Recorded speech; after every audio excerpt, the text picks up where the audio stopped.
Today we have a 2011 Chevy Cruze. It's the LTZ with a 1.4 turbo motor. The customer says it's not running properly all the time. Sometimes it acts like it has no power, just kind of lags, and then all of a sudden it takes off. So we pulled the code on it. It happened to be a PO 236, which is your turbo boost pressure sensor. We're going to show you where that's located and how to replace it. This is your GM 1.4 motor, and your turbo boost pressure sensor happens to be located in a nice easy spot. It's held in by a T20.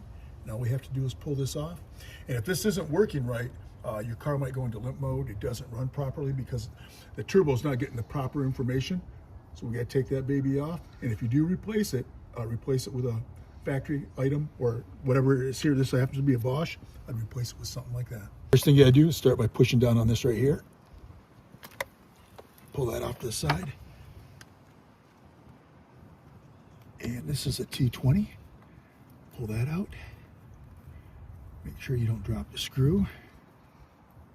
Just like that. Hold that in place. And then you just take this part right here. Pull it out gently, just like that. And I recommend if you're going to replace it, it's a good idea to get a factory part.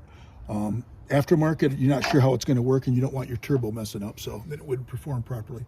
So you want to put a little oil, lube, or something on that so it slides in nice and easy.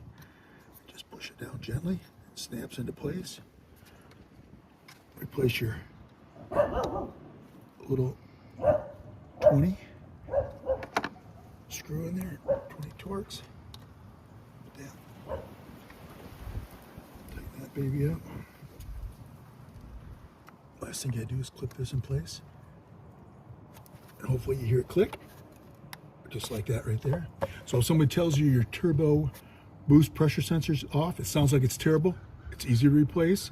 And that's all it takes to replace one on a 2011 Chevy Cruze with 1.4 motor.